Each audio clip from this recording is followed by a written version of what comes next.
good to see you all again. I've not Yeah, seen you you for so too. long. Yeah. So long. Oh man. Oh, so I've been quite excited because of your new release, but we'll get to that in a bit. Okay, So cool. awesome. So just for our readers, okay, at Evermetal, you're based in Cambridge. You formed in 2018. Yep. And I remember seeing you like by chance at one of your gigs in Yep. Norwich, actually in 2019. Yeah. I think that's when I first met you guys. Yes. Yeah. I propositioned you. Yeah. That gig, it just blew me away though. So give our readers a bit of background on Akkadian and how you sort of came to be. Who's taking Take it this one? away, Danny. Okay. Well, Harry and I have been writing songs since we were like 14, 15 together. But then we kind of just put everything on hold until we felt like we had the right people, because where we lived at the time was like this really small little village, and there was like, or town, sorry, and there's like nobody there that's willing to kind of commit to the whole thing. And then Harry moved to Cambridge, and then it wasn't until I then moved that we decided that we're going to actually kind of form the band. Because so we now both live in Cambridge, and then we found Chris first, and then we trialed out various guitarists and some drummers, and then we came across Aaron and Florian on that joinmyband.com website, and then and fortunately they all live in Cambridge City, very central. So we're all able to meet up at like the local practice studio and just start jamming out. And then it felt good because everyone was very good at what their instruments, and it was just refreshing to actually find members that were actually willing to and took it seriously, because other people just come and show up as they please and they didn't really care and they just kind of took it as a joke. But there's no such kind people.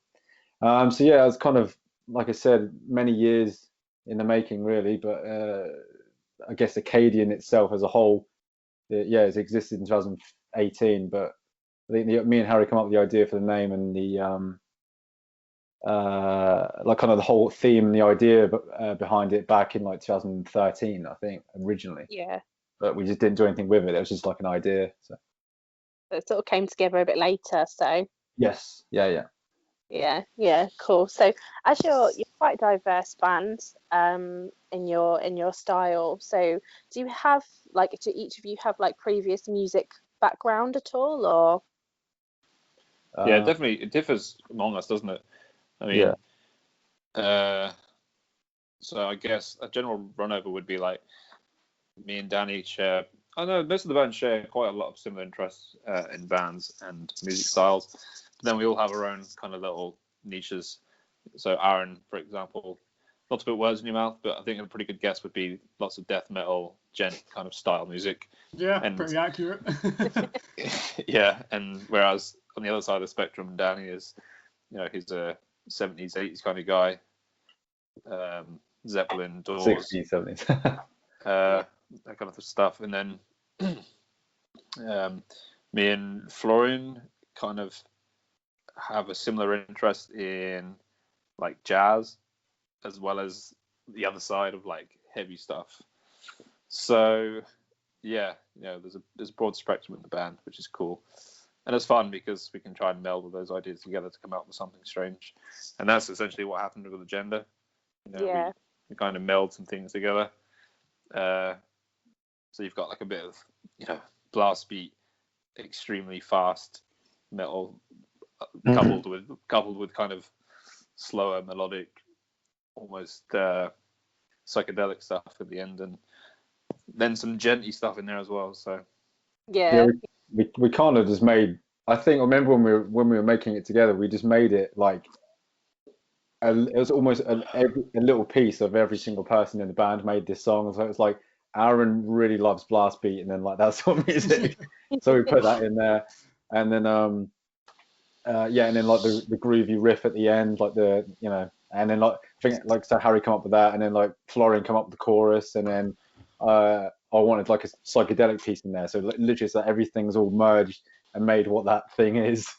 Yeah, But, yeah. So yeah, it's a lovely little cocktail. So yeah. Yeah. yeah, Occasional And it's like the first song that we put together as a band, Yeah, excluding the first two singles we released because they were kind of already made and prepared. yeah. And they're fairly old songs. And then the agenda was kind of like, okay, let's start fresh and see Yeah, what we can do. Like we're saying, like Black Sand. I think we wrote Black Sand in about 2014, I think. Mm. In Harry. A long time ago. And then we didn't use it for years. And same with Emanation and a few others. We just kind of got them down as demos on our in our bedrooms when we were younger. And then and then so Agenda was like the first song all together. And I think it shows. yeah. I will come to that a bit later because that is part of one of my questions, really. For me, I think Akkadian are quite dynamic in your sound. I mean, this is why I love your music. Thank you. I think I find you guys to be like a wonderful blend of groove, progressive. Very recently, as we were just saying, a very kind of there's a bit of tech death sort of stuff in there as well. You know, so with some parts are like very melodic. So you seem to experiment on different textures of sound. Yeah, that's a fair point. Yeah. So I mean, and is this just I mean, like you were going back to your personal preferences and your different flavors and stuff. Did any of you have anything previously to Akkadian, like did you do any sort of education with music, or were you in previous bands or anything? I did music technology at college, but it was only just to learn of the recording process. There was nothing theory wise musically. I mean, at high school, I think that's when I started to learn guitar, and I think Harry and I formed our first band there, but it was just a covers band. It's like an Avenged Sevenfold, but from a Valentine cover band. Yeah. So that's where we began together. But yeah, I have no musical background apart from that. It's just that band, and then writing demos in our bedroom and just seeing what we can make of them, I guess, until the time is right. Awesome. I don't know about Aaron. But... for me, this is sort of like the first proper musical thing for me. I joined the band when I was still in college, so like I wasn't even taking any music courses or anything at the time. But I did end up going to a music college after, but that was also when I was in the band.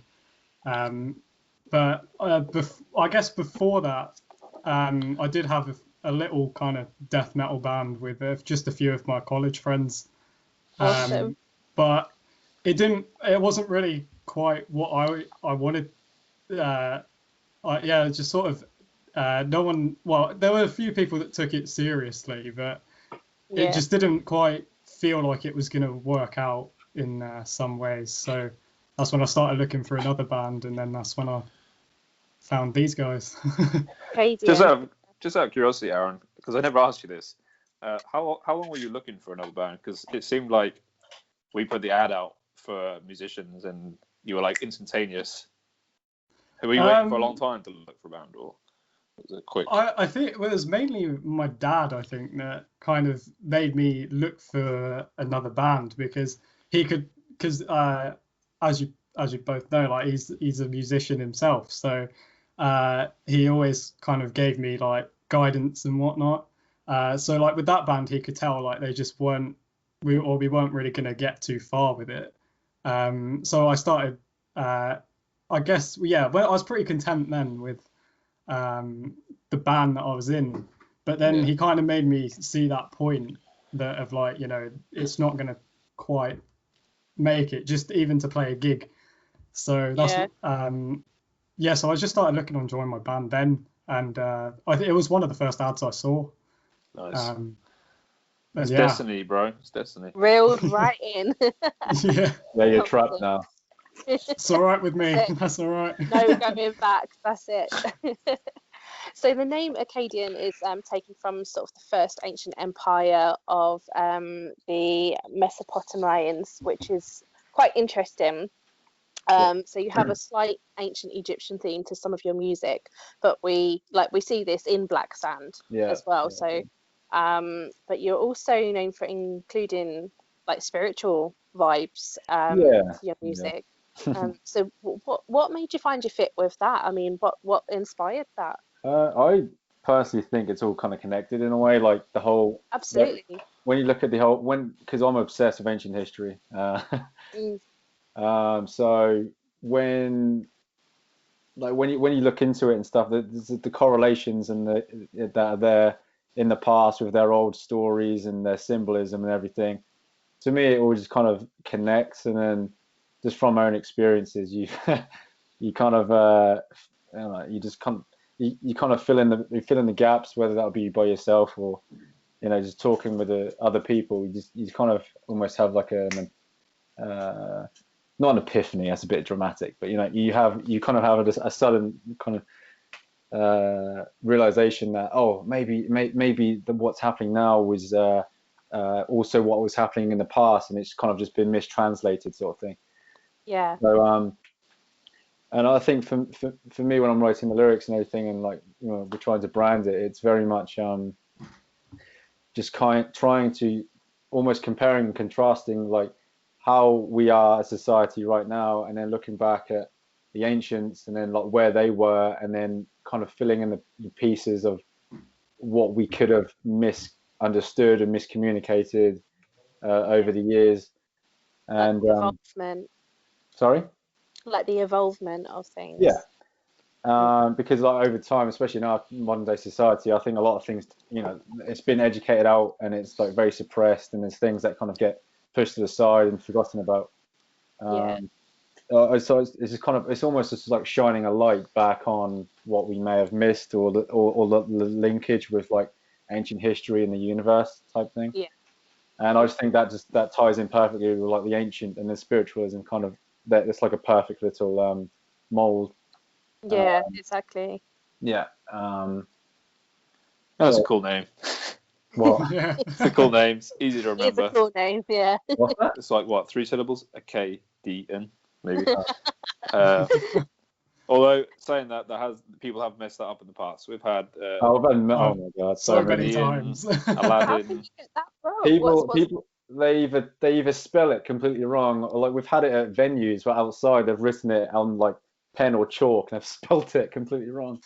Oh, damn. It'll be like Akkadian or Akkadian or Akkandian. I was like, what the fuck?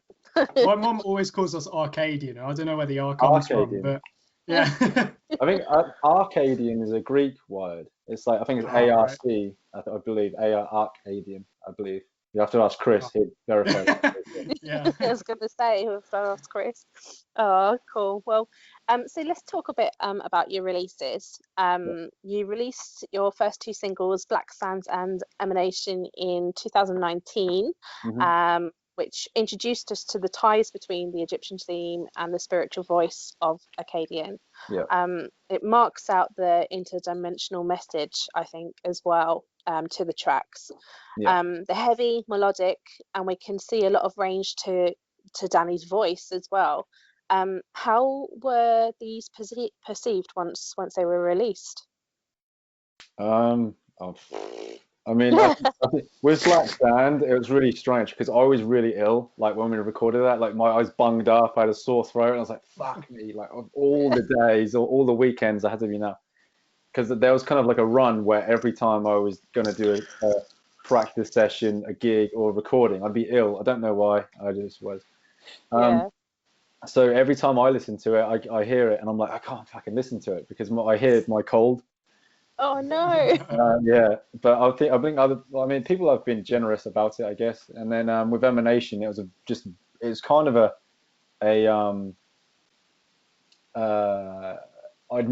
guys had never even heard me sing like that, which was a big risk. But I was kind of like, I was like, no, I can do this, and they believed in me, fortunately. And then it turned out the way it did. I did have issues in the studio tracking it because it was the first time of me really singing a full song. Yeah. But I believe it got perceived well. I think Yeah. people seem to like it, but like I think I think they were shocked from when hearing Emanation after Black Sand, because they weren't really expecting us to do like a song like this. Yeah. But I think, and we just wanted to kind of show how dynamic we were early on, so then people aren't maybe, you know, so they can understand like where we could potentially go and sort of the different styles that we can utilize and move forward with. Yeah. I don't think I think like it's a good point with, as a band and as musicians together, we don't want to try and kind of categorize ourselves as one specific sound, and I Yeah. think you can hear that in even just the three singles. People probably disagree with me, and that's absolutely fine. But if you listen to the three songs that have been released, and it's only three songs, there's quite a difference. You know, Yeah, it's it not is. like I wouldn't say, and I'm biased obviously, but I wouldn't say listening to us, you could then compare us to say someone like Killswitch Engage, who you know what you're going to expect every song, or let's say Slipknot perhaps, or something. You know, a lot of the songs you kind of know what's going to come, and I think with our releases and future releases, we just want to experiment, and we want to make sure we're utilizing different sounds and progressive styles. And like you said at the beginning, I think kind of the progressive route is really where we're kind of heading. And I Yeah. think as a genre of music, that's the most forward thinking. I think the one that's going to kind of stand out the most in the coming years, because you know there's no boundaries. We just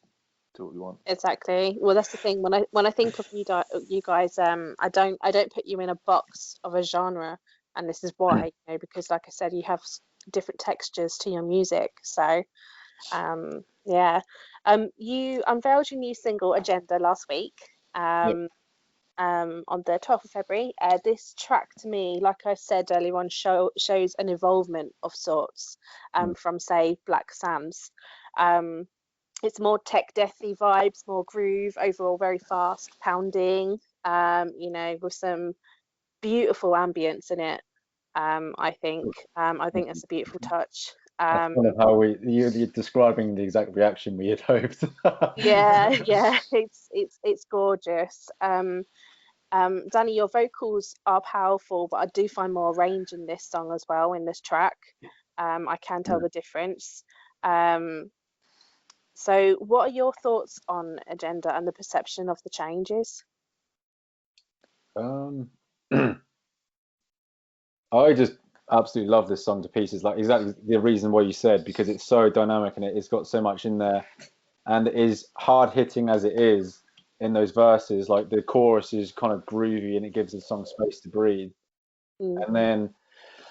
And then my favorite bit, like the bridge, when it all slows down, and then you're kind of floating in your own head, and then you just get sucked back into it, into that drop. I think it's just that was just the entire complete point of that song, which is to be really hard hitting and aggressive, because story wise, it's, you know, it's about going through pretty much torture and trauma mentally, and Yeah, then reaching a point of which is almost euphoric because you feel like you're achieving something, and then it's just the rug's been pulled away from you basically, and then you're back to where you were to begin with, and it's just like a constant cycle, which is why in the video you see me waking up a few times. yeah, It's like the whole point is like it's meant to be a cycle, just, you know, it's just like eternal, you know, just perpetual. So yeah, but I mean, I'm really glad the feedback we're getting from the song is brilliant. This is by far the best reaction we've had to a song, and in terms of just numbers as well, like people viewing it. I think that's expected as time goes on anyway, but we're seeing more and more people kind of engage, just even in the YouTube comments. So it's really nice to see, and I'm glad people are kind of actually listening to the whole song, because there are people like, they will say like that outro track is cool or that bridge is cool and stuff, because a lot of people may just listen to like the first 30 seconds or if that, and then just, you know, leave the page. Yeah, yeah. So it's nice. It's nice to actually hear people finishing the song and giving feedback on specific points. I think it's really cool. Awesome. Yeah. Yeah, I love it. I'm hoping this is something it's for what's to come as well, really. I'm looking Yeah, forward to, when you guys are releasing an EP or album or something. So, yeah. yeah. In 2020 you did a lockdown video cover of Lamb of God's Memento Mori, Yeah. which was a great take on the original. It was kicked absolute bum, really. It was awesome. Um, through the lockdowns and restrictions, have you been able to do much in the way of production? I'll let you guys take that. Yeah, absolutely. We, I guess I can say it. We have probably 12 songs in total, around about, that were either complete or about 50%, 60% of the way there. We have a bunch of ideas as well. Like, there's just loads of riffs as well. We're always working on stuff. We just we tried to be selective with our releases, but yeah, we spent the time wisely, and we've made a lot of stuff, and lots of very different stuff.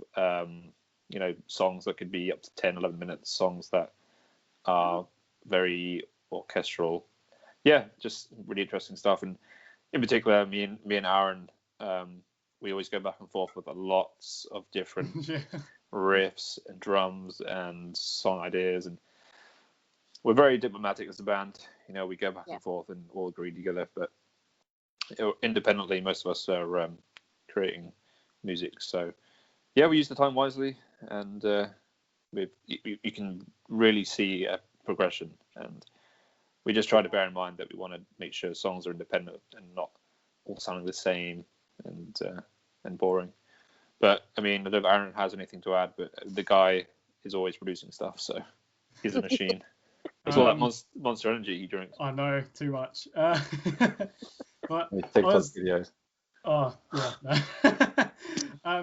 No. To add to that, we've just been as we said before, experimenting with a lot of different dynamic things, as in like odd time signatures, incorporating like orchestras and things like that. But I think we do it like subtly. So like we kind of open like a doorway into that. So like there's one part in one of the new songs which is, it's only about 20 seconds long. The whole song, 20 seconds long. That's right. Just like in the odd time signature. And like obviously that part is only just a small part of the song, but in the future I think that allows us to kind of further expand on that with our sound. And yeah, we've just been just experimenting a lot and writing a lot of new stuff. So exciting. I'm excited. So take us through the songwriting and creative writing process for Akkadian. Do you work collectively when it comes to songwriting?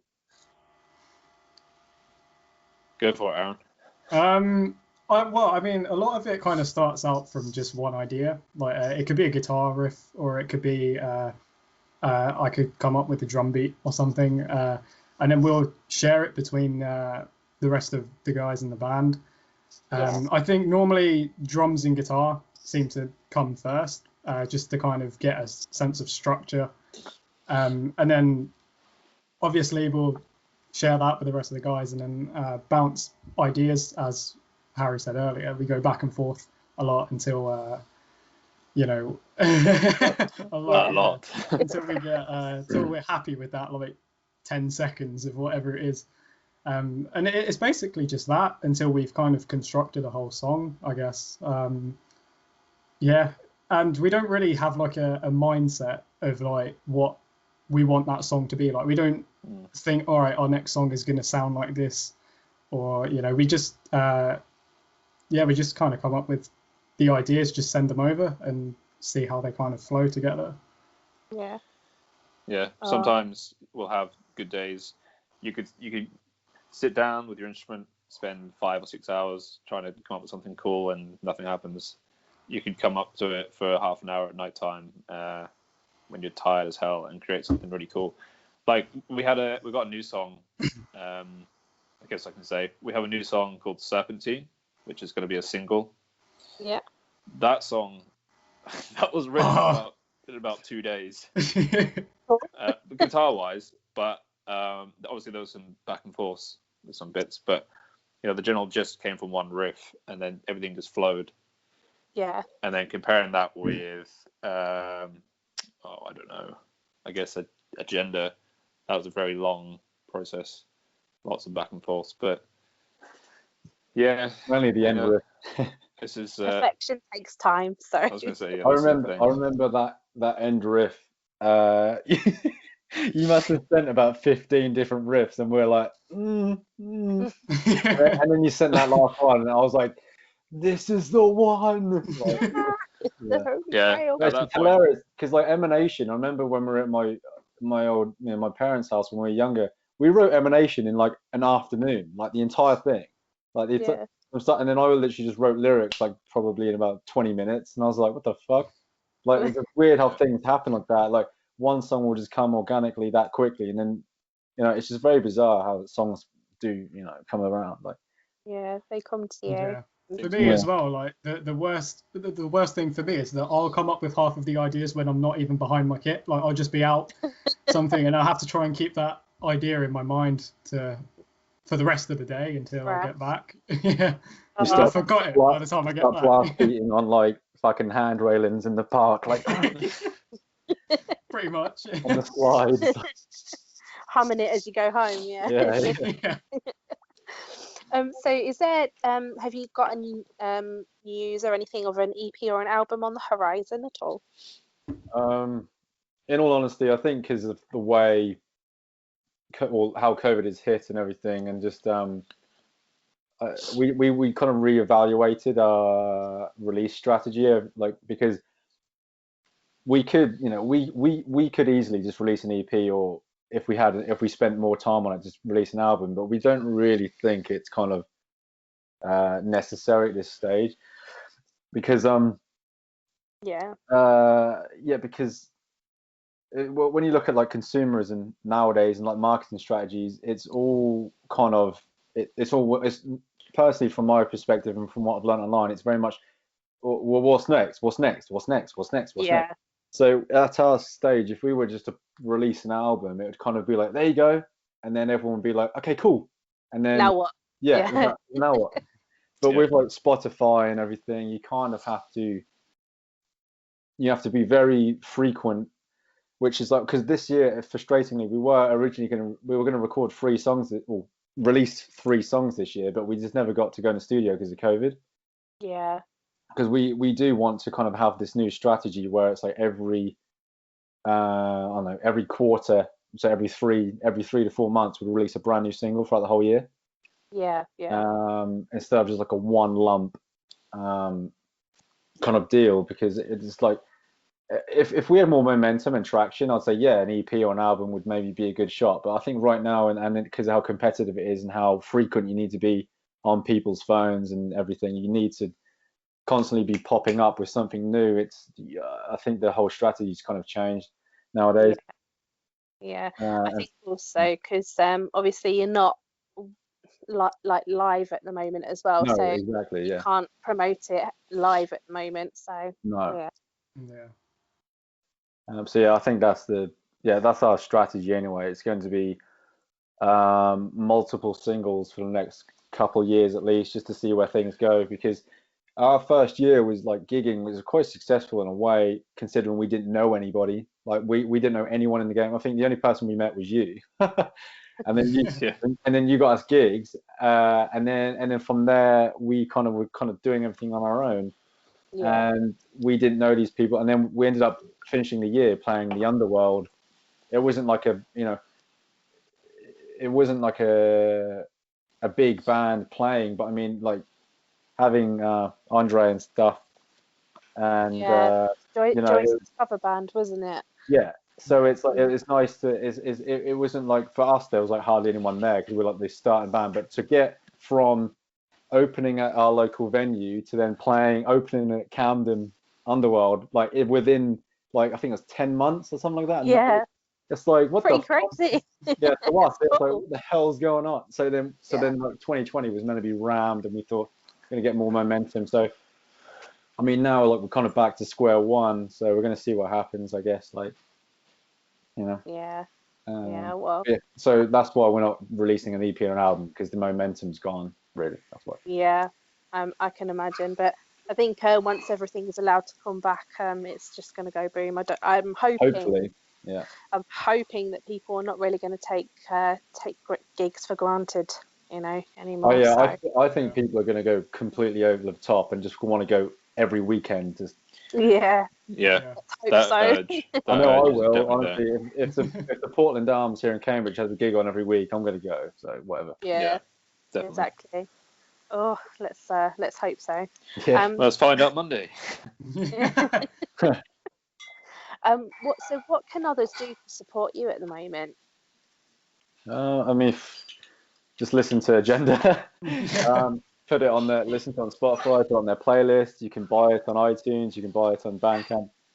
I think that's all you can do at the moment. It's just reshare things. The way the social media algorithms work now, it relies on constant likes and comments and saves and everything, and it's and as like, I mean, I do it myself. There's things you like, you may even look at, you find it funny, or you like the content, but you just kind of like go haha, and then you just scroll past. Yeah. So I mean, like, I'm guilty of it. I think everybody is. So I don't blame people for not liking everything we post and every day, but it does help when people do it. It really does help, because it just kind of boosts a little bit and it gets more traction flowing. But we're not, we're not asking for anyone's money, really. I mean, the only thing that, if people want to give us money for a single, they can on iTunes or Bandcamp. But we're not saying go buy our music. Like, we don't, you don't make money selling music anymore. Like, especially at this stage. So all we're asking for, and for people to, their support, is just literally reshare, save things, just communicate, show your friends. Like, just even if you may not like it, think who may like it, and then maybe show them. Just small organic communication. I think that's the most powerful thing at the moment, anyway. Yeah, absolutely. At the moment, are you self-managed at the moment? Yeah. Yeah. We were with a company, and then You were with Enzo, I think, weren't you? Yes, and then because of COVID, we kind of decided, like, although we had there were gigs kind of in plan to be booked. Then as soon as COVID happened, we kind of spoke to each other and was like, look, there's not going to be any gigs this year, and it was just more of a financial decision, really, because we couldn't afford to, it was just like, it was more, let's just take a step back, regroup, focus, and reflect on what we're doing and where we're going. And there is a kind of silver. I've said it a couple of times, but I think there is a silver lining to stopping, like how this COVID initially, anyway. Now it's like, okay, we're done. But for the first few months, it really enabled even myself, and I guess the guys too can relate. It enabled us time to just reflect and just think about what we can do and how we can change ourselves to improve. Yeah. And I think that's like, when you see the video to Agenda, that's kind of like, it was all kind of I don't think it would have been the way it was if we hadn't had time just to kind of step back and have a think. But yeah, so yeah, we are self-managed at the moment. We are, we will eventually look at maybe getting a management and booking agency when gigs start back up. And okay, and then finally, really, guys, do you have any advice or tips for other artists at the moment? Don't give up. Yeah. Just as a very we're not popular, we're not exactly popular, and we're a small band, but I guess any advice from us to any other small band trying to progress would be, don't put music out there expecting it to be the best song in the world and to be perceived as the best song in the world by the community ASAP. You just have to be a virus to all social media. You just have to keep releasing and keep going. It doesn't matter if you get a few views here or there on YouTube or a few likes. And listen to criticism would be another thing. Don't get stuck in a rut and think, my bandmates don't like this, or the people don't like what I'm producing. Doesn't matter. Just keep producing stuff and putting it out there. And motivation's the hardest thing these days, I think. But you know, when you can find some and you can do something and make some cool music, just get it out there. The whole world is your oyster. The social media is free. Get it out there, and it doesn't matter what happens. That would be my advice, anyway. I do feel though, like the thing that I don't see enough of is like people aren't patient enough for like the organic nature of it all. Like the people are always trying to take shortcuts, and it's just like, I just wish people were more intrinsically motivated to the point where, you know, they're not looking at the numbers for gratification. They're actually like, you know, they're believing in what they're doing, and yeah, the numbers may give you kind of a, you know, a guide as to how well you're performing. But I mean, if that's all you're relying on is just watching these numbers, it's going to be kind of, it can be pernicious. Like you can't live that way. You have to kind of think and believe in yourself and know what you're doing can eventually end up somewhere. So that's all I'd say, is just keep it organic. Don't take shortcuts. It's a marathon, not a sprint. You hear that, you know, you hear that a lot of times. Be tenacious, be patient. All you can say really. It's like, I mean, but it sounds stupid coming from us because we haven't achieved anything. No. I think any experience is still experience. It's about growth at the end of the day, isn't it? Absolutely. So that's my thing. Yeah. I'll say Aaron's advice. I will say Aaron's advice. Shut up, go to play some drums. Aaron's advice would be drink Monster and play fucking drums. Yeah. But no, like everything that I would have said has already been said. Like it's just hard to keep motivated in these kind of weird times, especially like when gigs aren't happening. You know, it kind of sometimes it just feels like you don't have anything to work towards, or you know, it's just stuff like that. So just trying to keep motivated is the best thing to do. Just keep making more stuff to release in the future. Just make the most of the time and the situation.